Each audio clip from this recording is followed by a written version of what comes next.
Once again, the Papercut YouTube channel is incredibly late to a topic, but I mean, it's to be expected at this point. Look at the state of my channel.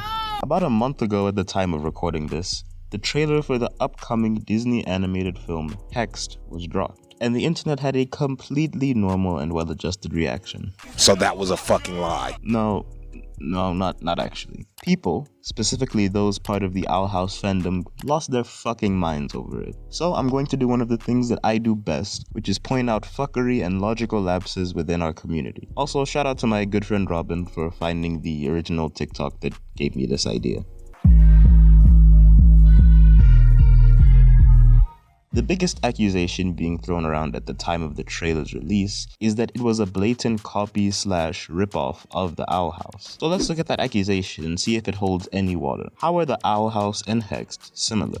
The trailer for Hexed shows a teen girl who is either an outcast or unpopular in school, it's not entirely clear right now, discovering that they have magical abilities and being transported to an alternative world completely different from Earth, where she can learn how to use her magic powers. The Owl House is about a teen girl who is an outcast in school, discovering a new magical world and discovering that they have magical abilities. Now, if I had two brain cells, I would say, case closed. One is clearly copying the other on purpose. But because I have more brain cells than the average TikTok cartoon fan, I said, hang on, this concept isn't new, and the Owl House didn't create it. The concept of an outcast child going to a magical world to learn how to use their newfound magical abilities is a concept that is pretty much as old as time. And I can prove it. Amphibia is about a teen girl who is transported to a magical world where they discover that they have magical powers and learn how to use them. The only thing missing from the formula here is the outcast part, but I don't necessarily remember Anne ever being depicted as popular either. I don't know, it's been a while since I watched the show.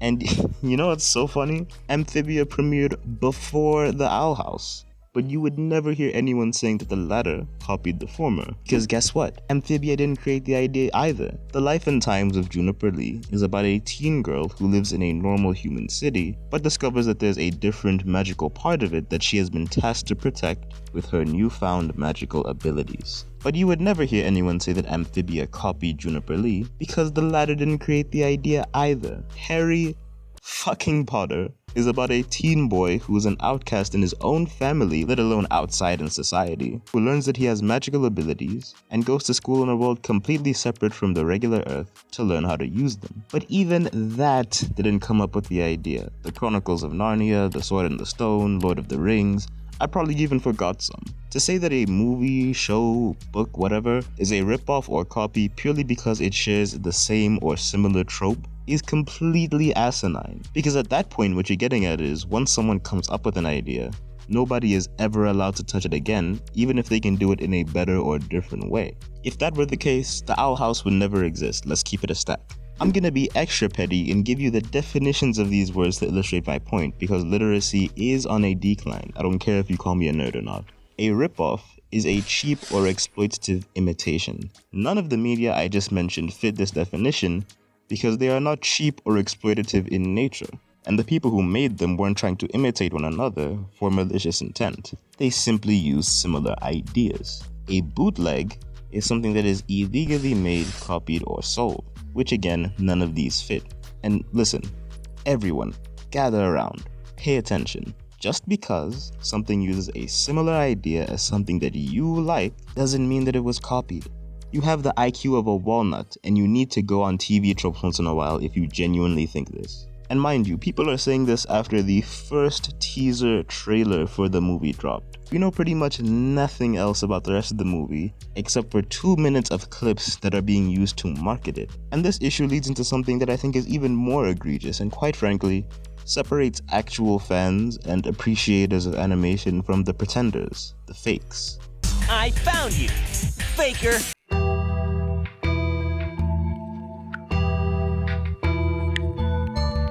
This issue is more tangentially related to Hexed and more so about the Owl House and Dana Terrace, and it's that her defense squad, in the attempt of praising her and her work, end up doing the opposite and disrespecting her and the work of other animators. Because when you say things like this comment, still boycotting Hexed, it is a clear ripoff of the Owl House, And this one, cancelling the Owl House just to leave Big City Greens up. You are made of stupid. Just shows me that certain people don't care or respect animation as an art, but they rather care about their favorite show and are willing to attack other shows just to defend their favorite show's honor. Because another show existing has never taken space away from another show's existence. Big City Greens did not ask Disney to take down the Owl House so they could have more airtime, and it never took anything away from the latter. A property that hasn't even come out yet, I really want to stress this, does not take away from any of the incredible work that Dana and her crew did in their run. And to say that it does, shows that A, you don't respect other animators and crew if they don't make things that you like or watch, and B, you don't respect the creators of the stuff that you do like, because instead of talking about how great the show is and giving it love, you're weaponizing it against other shows. And don't even get me started on the Knights of Guinevere pilot.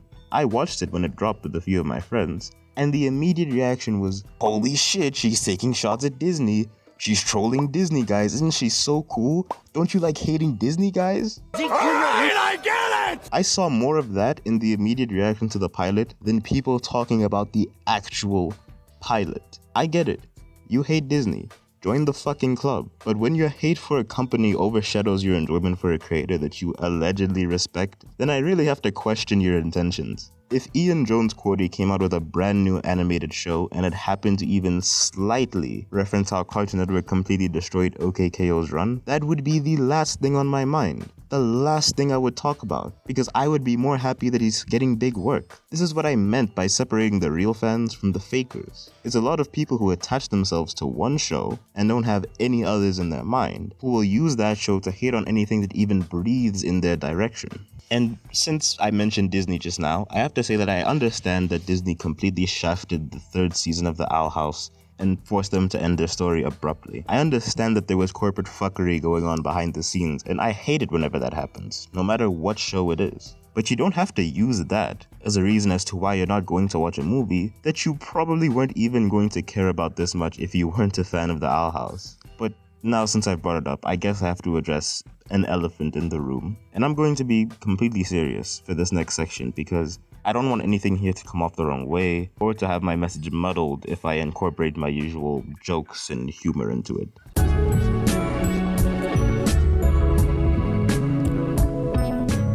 The other thing that the film has been getting tons of flack for, other than being similar to the Owl House, is being a quote-unquote less queer Owl House, and that Disney is releasing this movie after the cancellation of the Owl House intentionally to try and get more money off the hype around the fantasy girl concept. Now, on the surface, without any deeper thinking, this could make sense. The Owl House is a show that was very on the nose when it came to its queer rep, and people loved it for that. And I respect Dana for doing so despite whatever troubles Disney may have given her. However, this argument quickly falls apart under further investigation when you go back to my other argument about understanding tropes. By this logic, you can make the argument, however weak it may be, that the Owl House is just a more queer Harry Potter. Now your immediate response may be, but paper.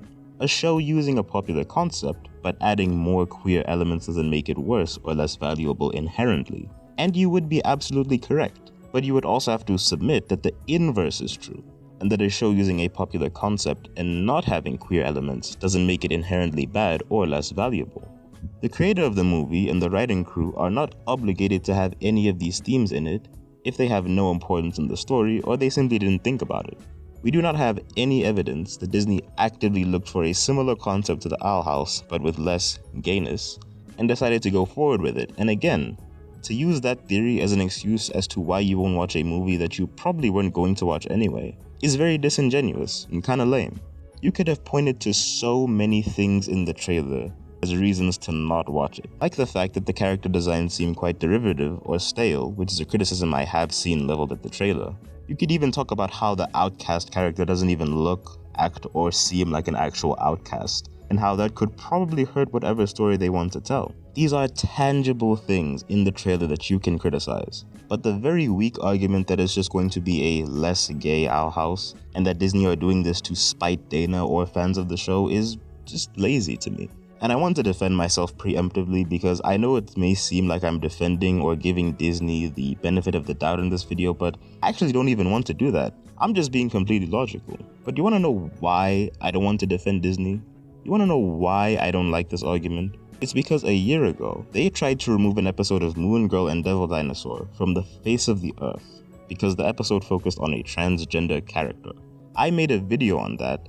It got blocked worldwide by Disney, and I had to re-upload it again. The reason why that frustrated me is because Moon Girl was already getting shafted because all the episodes were dropped at once, and there was no marketing hype for it despite it being one of the most colorful, unique, well-written, and diverse shows that I've seen in years. So for them to pull that stunt and try to remove all the hard work that they put into making an episode with positive trans rep after doing all that really pushed me to talk about how egregious it was. But you know what's funny?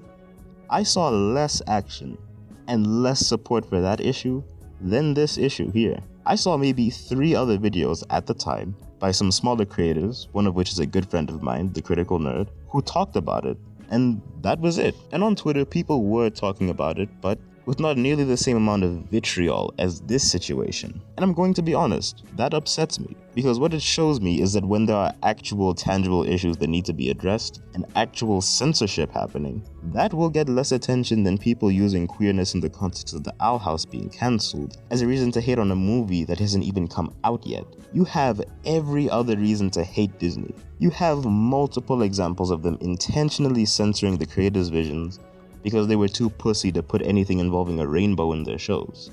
But instead, you're spending this energy to hate on the trailer of a movie because it has a similar concept to a show that you like that you're upset got cancelled. That's lame. That is corny. Okay. Hopefully nobody assumes that I'm a critical drinker type of YouTuber. I understand being upset that your favorite show got shafted by the company that owns it. I've had this happen to me at least twice in my life with OKKO and Harvey Beaks, which I'm still upset about, by the way. But we still have to use our brains when we speak. Actual media literacy and critical thinking is always important, even when the topic may be more emotional for you. The whole discourse around the movie is just an especially frustrating example of the lack of this. But I really want to hear what you guys think. Am I wrong? Am I just dumb? Let me know. It helps the algorithm anyways. Thank you for watching. Have a good day and take care.